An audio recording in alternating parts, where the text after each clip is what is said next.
Hello दोस्तों, मैं कुणाल कुमार झा आप लोगों को MES एकेडमी में स्वागत करता हूं। आप लोगों से मैं ये कहना चाहता हूं कि मैंने एक सब्जेक्ट लेकर गया था, जो सब्जेक्ट बेसिकली था नेटवर्क एंड थ्योरी के नाम से था।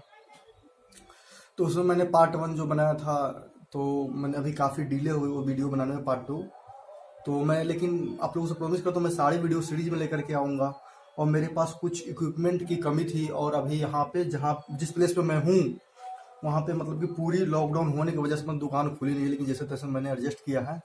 तो मैं पार्ट 2 आज लेकर के आ रहा हूँ। उसके बाद मेरी मतलब कि ट्राई होगी कि मैं सीरीज में सारी वीडियो लेकर के आऊँ एक अल्टरनेट वे में, और मैं अपनी तरफ से आपके लिए हार्डवर्क करूँ और साथ ही साथ आप लोग भी हार्डवर्क करें।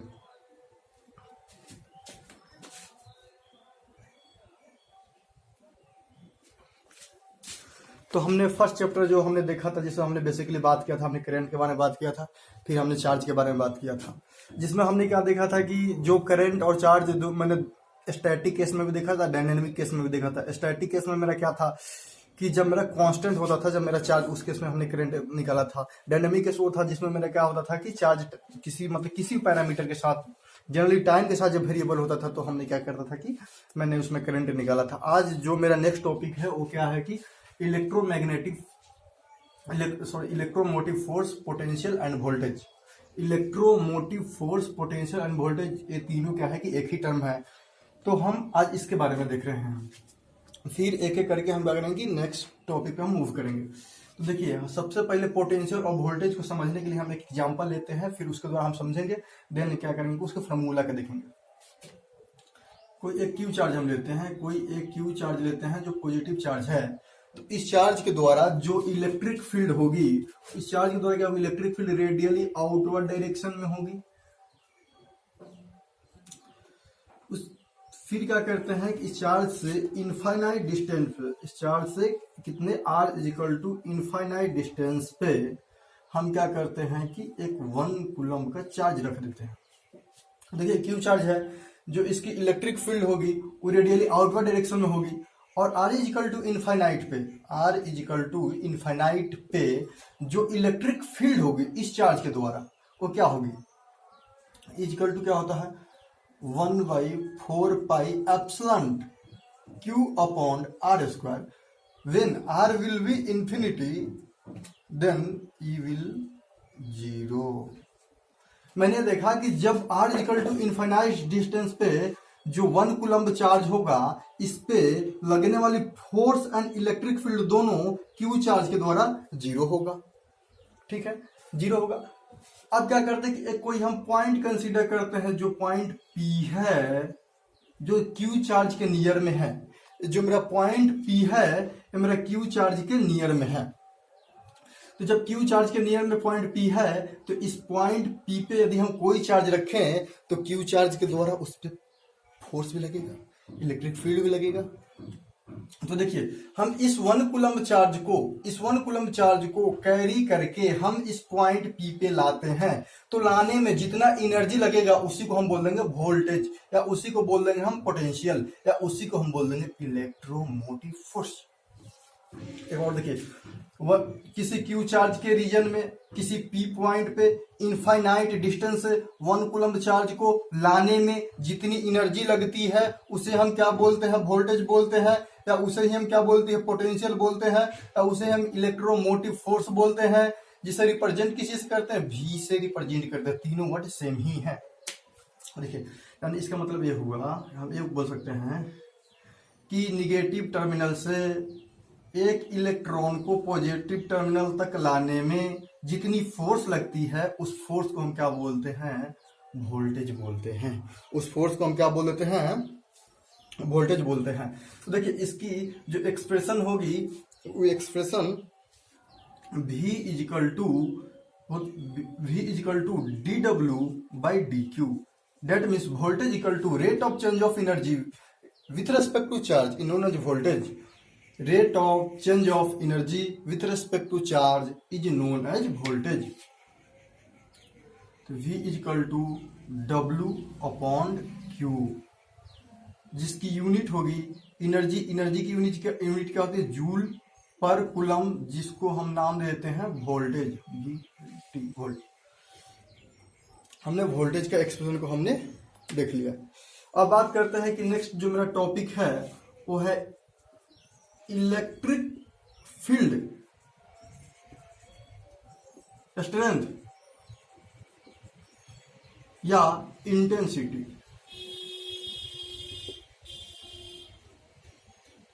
नेक्स्ट हम देखते हैं इलेक्ट्रिक फील्ड स्ट्रेंथ या इलेक्ट्रिक फील्ड इंटेंसिटी। तो देखिए इलेक्ट्रिक फील्ड स्ट्रेंथ या इलेक्ट्रिक फील्ड इंटेंसिटी क्या होता है, जिसको हम इलेक्ट्रिक फील्ड को हम रिप्रेजेंट करते हैं स्ट्रेंथ और इंटेंसिटी को ई से। ई इजिकल टू होता है V अपॉन L।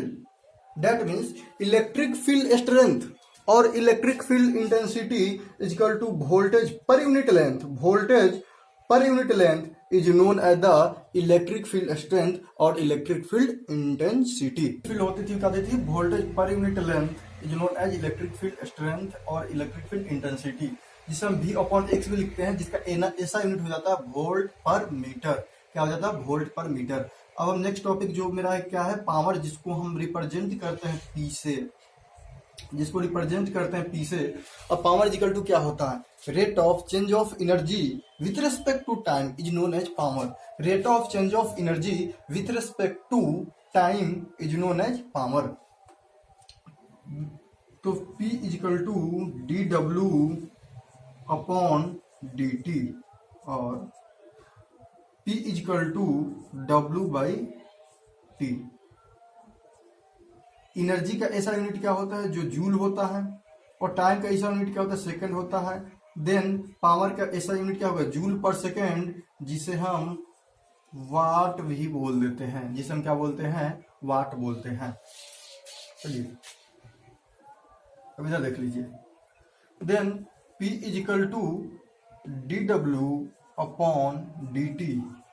इसको क्या हम लिख सकते हैं, dW अपॉन dQ into dQ upon dt। इसे हम लिख सकते हैं दो पार्ट में, जो डिफरेंशिएशन का रूल है। अब देखिए dW अपॉन dQ क्या होता है, हमने dW अपॉन dQ जो देखा है, that means rate of change of energy with respect to time is nothing is known as voltage. ये क्या होता है, वोल्टेज होता है। देन भी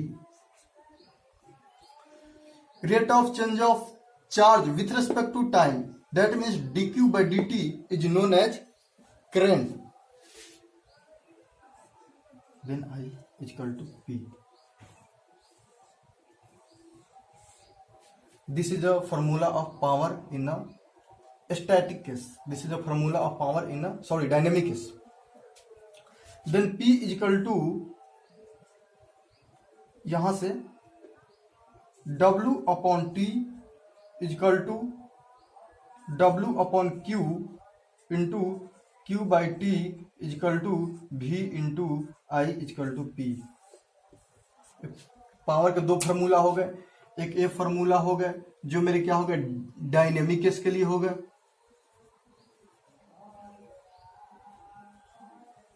जो ए फार्मूला हो गए मेरे स्टैटिक केस के लिए हो गए।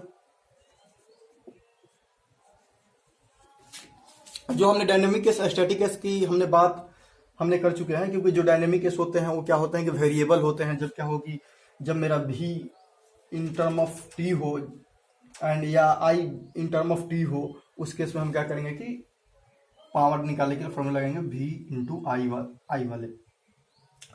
उसके बाद जो V इंटू आई लिखेंगे, जो स्मॉल हमने V और स्मॉल हमने I से रिप्रेजेंट किया है, बेसिकली जो A हम निकालेंगे वो यहां से आएंगे, वो बेसिकली यहां से आएगा। अब देखिए दो हमको फार्मूला मिल गई, एक हम डायनेमिक केस में लगाएंगे, एक स्टैटिक केस में लगाएंगे पावर का। अब नेक्स्ट टॉपिक हम बात करते हैं, तो आप लोग नोट कीजिए इसको।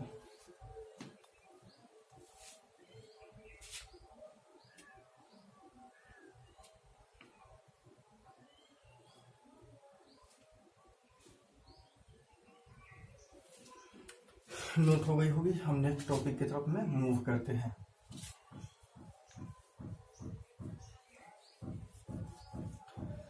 देखिए आप लोगों से हम ये कहना चाहेंगे कि अभी मेरे पास कोई एक्सपीरियंस नहीं है, तो हो सकता है कि मिस्टेक काफ़ी हो, इसलिए आपकी जो फीडबैक होंगी वो मेरे लिए बहुत ही इम्पोर्टेंट होगी। इसलिए आप लोग ज़रूर एक एक फीडबैक दें, ताकि मैं उस पर हार्ड वर्क करूँ और मतलब कि और अच्छा से समझाने की कोशिश करूँ और इम्प्रूव करूँ और अच्छा से कंटेंट लेकर के आप लोगों के लिए मैं आऊँ।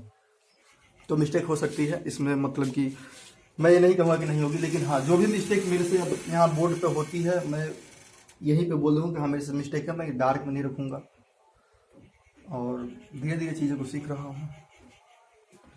चलिए बात करते हैं कि अब देखते हैं कि पावर में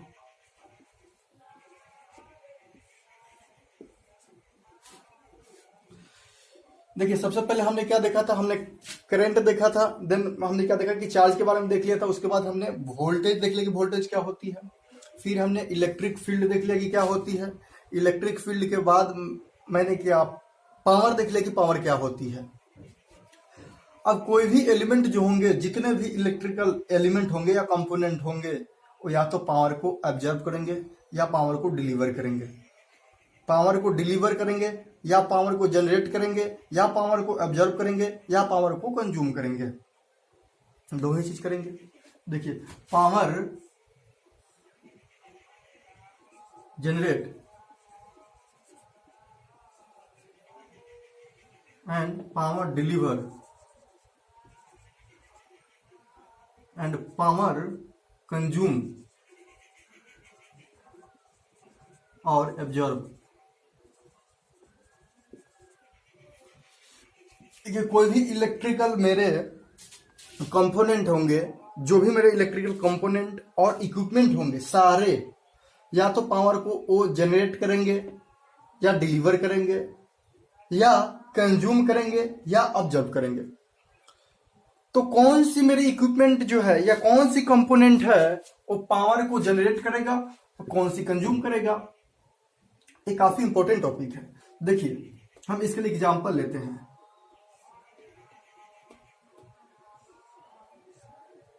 एग्जाम्पल हमने ले लिया,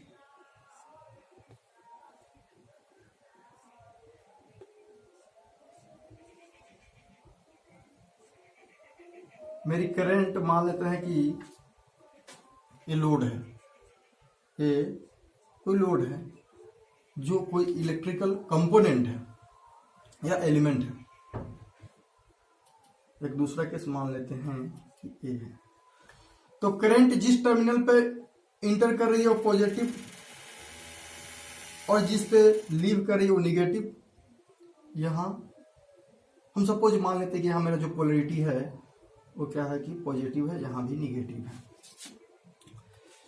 तो देखिए यहां पे जो मेरी वोल्टेज की डायरेक्शन होगी ये निगेटिव से पॉजिटिव की तरफ होगी, यहां भी जो मेरी वोल्टेज की डायरेक्शन होगी वो निगेटिव से मेरी पॉजिटिव की तरफ होगी। ठीक है, तो जब भी करंट यदि निगेटिव टर्मिनल पे इंटर करे और पॉजिटिव टर्मिनल से निकले, जब भी मेरा करंट क्या हो कि निगेटिव टर्मिनल पे इंटर करे एंड पॉजिटिव टर्मिनल से निकले, मींस पावर को वो जनरेट और डिलीवर कर रहा है। ये एलिमेंट जो होंगे वो पावर को जनरेट कर रहे हैं या पावर को डिलीवर कर रहे हैं। अब यहां में देखिए जब भी जो मेरा करंट हो, जब भी मेरा करंट हो वो पॉजिटिव टर्मिनल पे इंटर करे और निगेटिव टर्मिनल से लीव करे, दैट मीन्स ये पावर को कंज्यूम कर रहा है, पावर को कंज्यूम कर रहा है।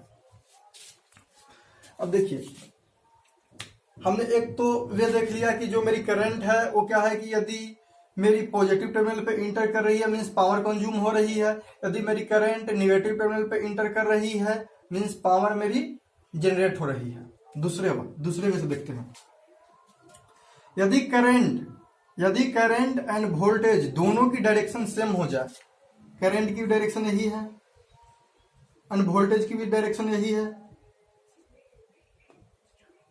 तो यदि करंट एंड वोल्टेज दोनों की डायरेक्शन सेम हो जाए तो पावर मेरी जनरेट हो रही है। यदि करंट एंड वोल्टेज दोनों की डायरेक्शन अपोजिट हो जाए, दोनों की डायरेक्शन अपोजिट हो जाए, देन पावर मेरी कंज्यूम और एब्जॉर्ब हो रही है। ठीक है, अब इसको आप नोट कीजिए, फिर हम इसको अच्छा से समझाते हैं एग्जाम्पल लेकर के।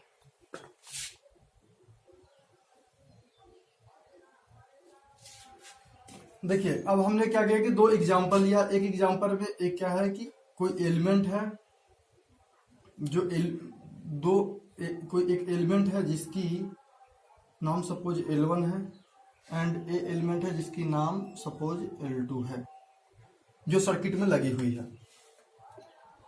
अब देखते हैं कि दोनों में कौन सी पावर एब्जॉर्ब कर रही है और कौन सी पावर डिलीवर कर रही है। तो देखिए, जो मेरी करंट है वो निगेटिव टर्मिनल पे इंटर कर रही है और करंट पॉजिटिव टर्मिनल से लीव कर रही है। करंट मेरी निगेटिव टर्मिनल से पे इंटर कर रही है एंड पॉजिटिव टर्मिनल पे लीव कर रही है। मींस जो एलिमेंट है वो पावर को जनरेट कर रहे हैं एंड पावर को डिलीवर कर रहे हैं। जो मेरी सेकंड वाली एग्जांपल है, इसमें जो करंट है वो इस डायरेक्शन में है -2 एम्पियर। दैट मीन्स जो मेरी करंट की डायरेक्शन होगी वो अपोजिट डायरेक्शन हो जाएगी। दैट मीन्स इस डायरेक्शन में है 2 एम्पियर एंड वोल्टेज की जो डायरेक्शन है वो इस डायरेक्शन में है V। तो देखिए, करंट एंड वोल्टेज दोनों की डायरेक्शन अपोजिट है, मींस पावर को कंज्यूम कर रही है एंड पावर को एब्जॉर्ब कर रही है। जो एलिमेंट होगी वो क्या करेगी, पावर को एब्जॉर्ब करेगी। इसमें देखिए, जो वोल्टेज की डायरेक्शन है वही करंट की, जो वोल्टेज की डायरेक्शन है वही करंट की डायरेक्शन है। वोल्टेज एंड करंट दोनों की डायरेक्शन सेम है, मींस पावर को डिलीवर कर रही है। इस सेकंड वाले केस में जो मेरी वोल्टेज की डायरेक्शन है वही उसके अपोजिट में मेरी करंट की डायरेक्शन है, मींस जो एलिमेंट है वो पावर को कंज्यूम कर रही है। तो हमने देख लिया, एक पावर को कंज्यूम कर रही है, एक पावर को क्या कर रही है कि डिलीवर कर रही है और जनरेट कर रही है। अब मेरा जो लॉ ऑफ एनर्जी कंजर्वेशन क्या बोलता है कि जो एनर्जी जो होती है neither created not destroy, means जो एनर्जी होती है उसको हम एक फॉर्म से दूसरे फॉर्म में ट्रांसफर कर सकते हैं, उसे हम क्रिएट नहीं कर सकते एंड डिस्ट्रॉय भी नहीं कर सकते। देन सेम जो भी मेरा जो नेटवर्क होंगे या सर्किट होंगे उसमें जितना पावर डिलीवर कोई एलिमेंट करेगा तो कोई एलिमेंट सेम उतना ही पावर सर्किट में कंज्यूम कर रहा होगा। दैट मीन्स पावर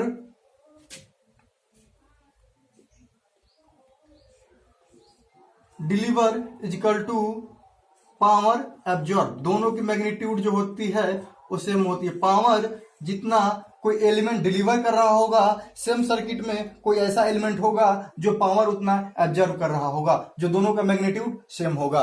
तो जब कभी कोई अगर नेटवर्क होगा उसमें बोला जाएगा कि कोई एलिमेंट कितना पावर कंज्यूम कर रहा है, तो हम यदि क्या करें कि जो उस नेटवर्क में कितना पावर डिलीवर हो रहा है ये भी यदि हम निकाल ले तो वहां से भी मेरी आंसर सेम हो जाएगी, क्योंकि पावर कंज्यूम या power absorb is equal to power deliver. इसको नोट कीजिए। फिर हम नेक्स्ट टॉपिक की तरफ में मूव करते हैं।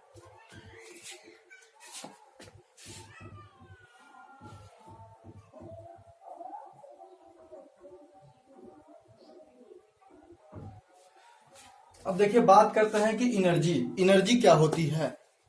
एनर्जी जो होती है वो होती है capacity to work. Capacity to work is known as energy. Energy को हम रिप्रेजेंट करते हैं W से। एनर्जी को हम रिप्रेजेंट करते हैं W से।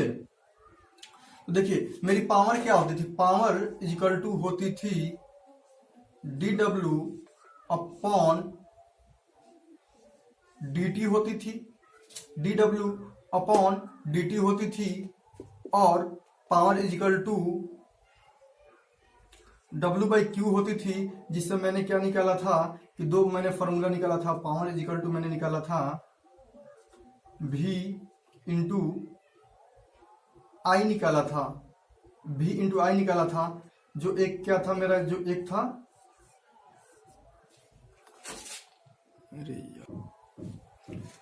देखिए मेरी एनर्जी क्या होती है। जो एनर्जी होती है वो एनर्जी बेसिकली होती है capacity to work. Capacity to work is known as energy, जिसको हम रिप्रेजेंट करते हैं W से। देखिए, और पावर इजिकल टू क्या होता था, पावर इजिकल टू मेरा होता था P is equal to dW upon dt होता था। P इजिकल टू मेरा क्या होता था, dW अपॉन dt होता था, एंड P इजिकल टू क्या था, W/dV था। तो देखिए, यहां से हम W निकालते हैं तो क्या होगा, W dW is equal to P into D T, both side हम क्या करते हैं कि इंटीग्रेट कर देते हैं। Then integration of D W is equal to integration of P into D T, then W is equal to integration of P into D T, P is equal to V into I integration D T is equal to W। Second में P is equal to W by T, then W is equal to P into T is equal to V into I into T is equal to W। 1 and 2। देखिए मेरे पास energy की दो formula हो गई। एक formula W is equal to integration V I D T, second formula W is equal to V I into T. और जो मेरी एनर्जी होती है इसकी एसआई यूनिट होती है जूल। जो एनर्जी होती है इसकी एसआई यूनिट होती है जूल। ये जो फार्मूला है हम तब लगाएंगे जब मेरी वोल्टेज या करंट टाइम के साथ वेरिएबल होगा, डेट मीन्स डायनेमिक केस होगा। डायनेमिक केस ये फार्मूला हम एनर्जी फाइंड करने के लिए तब लगाएंगे जब क्या होंगे कि वोल्टेज एंड करंट दोनों कांस्टेंट होंगे, टाइम के साथ वेरिएबल नहीं होंगे, मीन्स स्टैटिक केस। ठीक है, मेरे पास दो फार्मूला मिल गए जो एनर्जी निकालने के लिए।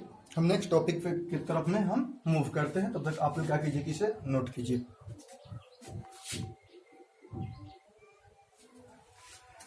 अब देखिए जो मेरी सेकंड टॉपिक है वो मेरी सेकंड टॉपिक क्या है, ओम्स लॉ। जो मेरी सेकंड टॉपिक है ओम्स लॉ। अब ओम्स लॉ आप क्लास 10th में भी पढ़े होंगे, 12th स्टैंडर्ड में भी पढ़े होंगे, लेकिन हम यहाँ पे जो बात करेंगे आप वहां पे बेसिक लेवल में पढ़े होंगे। यहाँ पे हम बेसिक से लेकर के एक एडवांस लेवल में बात करेंगे और काफी चीज हम ऐसा करेंगे जो आप वहां पे नहीं किए थे या उतनी अंडरस्टैंडिंग नहीं थी। देखिए ओम्स लॉ क्या होती है। ओम्स लॉ बेसिकली होती है current is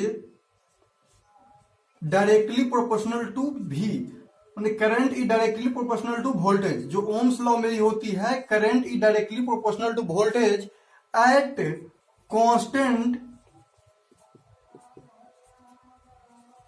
temperature, at constant temperature and for linear element.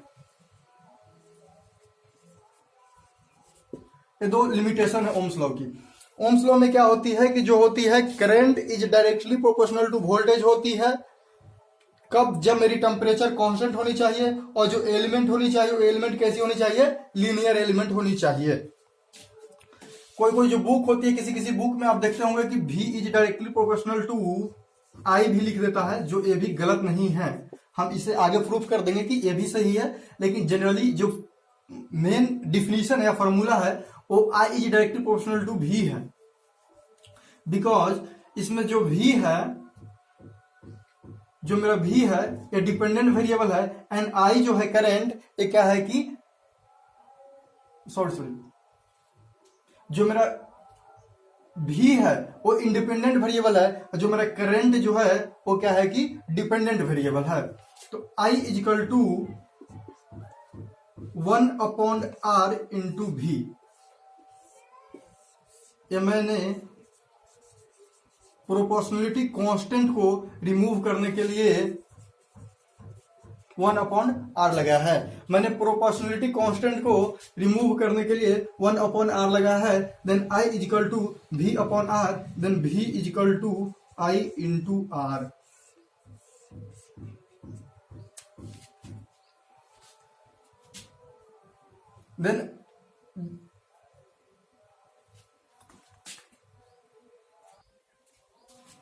then R is equal to V upon I, that means volt ampere is known as ohm.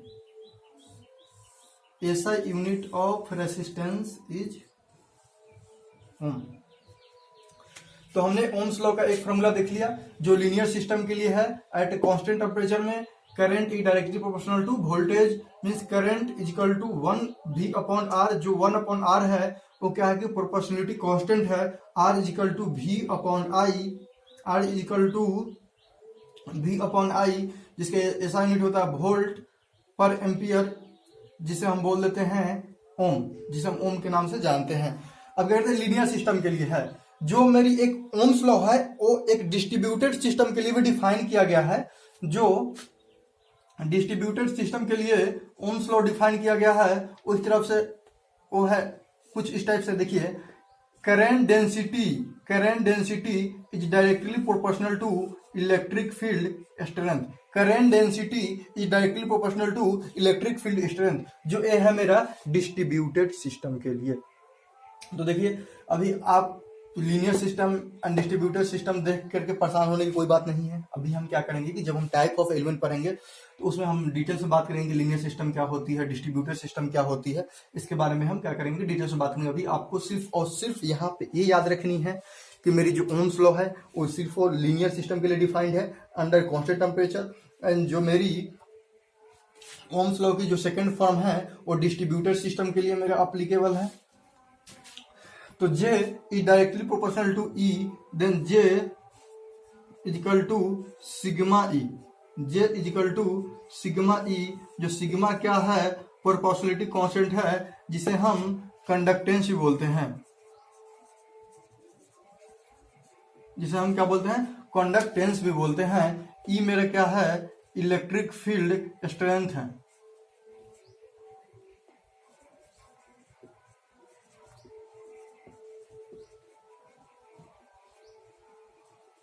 मेरा क्या है, E जो है इलेक्ट्रिक फील्ड स्ट्रेंथ है। And J क्या है, जो current density है, जो क्या है कि ampere per metre square ampere per metre square है। जो मेरी करंट डेंसिटी है, जिसे हम वेक्टर फॉर्म डिनोट करते हैं इस टाइप से, Jx प्लस Jy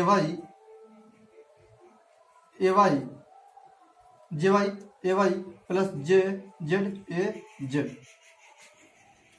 ठीक है, आप इसे नोट कीजिए, फिर हम नेक्स्ट टॉपिक पे हम मूव करते हैं।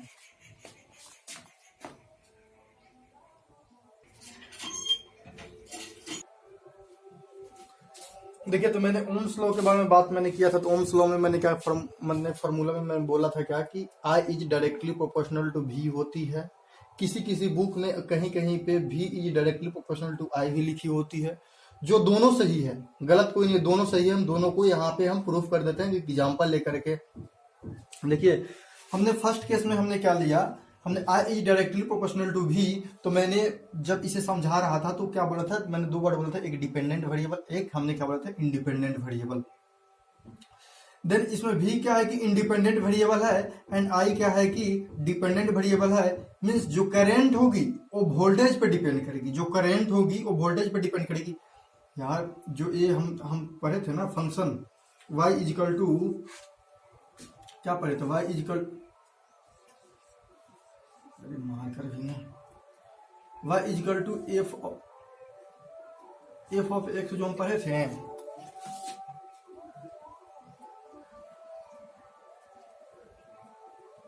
एक फंक्शन में होती थी ना y is equal to F of X, जिसमें जो एफ एक्स होती थी वो क्या होती थी कि मेरी इंडिपेंडेंट वेरिएबल होती थी एंड y क्या होती थी कि डिपेंडेंट वेरिएबल होती थी।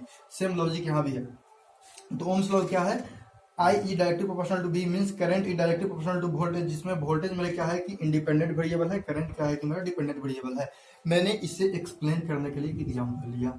एग्जाम्पल में मैंने क्या किया, एक वोल्टेज सोर्स लिया, उसके करस्पॉन्डिंग मैंने एक रेसिस्टेंस को कनेक्ट किया। मैंने रेसिस्टेंस को कनेक्ट किया तो जो मेरी करंट होगी वो पॉजिटिव टर्मिनल इंटर करेगी, पॉजिटिव टर्मिनल पे, और लीव करेगी निगेटिव टर्मिनल पे। तो I is directly proportional to V। हम अब वोल्टेज को हम 2 वोल्ट लेते हैं तो मेरी करंट क्या होगी, current is equal to voltage upon resistance. तो जब I इज इक्वल टू, हम V को जो हम 2 वोल्ट लेते हैं उसके जो करस्पॉन्डिंग जो करंट मेरी होगी वो 1 एम्पियर होगी। जब हम क्या करते हैं कि वोल्टेज को जब हम 4 वोल्ट लेते हैं तो उसके करस्पॉन्डिंग जो मेरी करंट होगी, जो रेसिस्टेंस से जो करंट फ्लो कर रही होगी वो 2 एम्पियर होगी। जब हम वोल्टेज को 6 वोल्ट करते हैं देन करंट होगी वो 3 एम्पियर होगी। तो मैंने ये क्या देखा कि जैसे जैसे हम वोल्टेज बढ़ा रहे हैं वैसे वैसे मेरी जो है कि वो क्या बढ़ रही है कि करंट बढ़ रही है, means I is directly proportional to V, I is directly proportional to V। अब हम सेकंड केस लेते हैं। सेकंड केस में मैंने क्या किया कि एक मैंने करंट सोर्स लिया,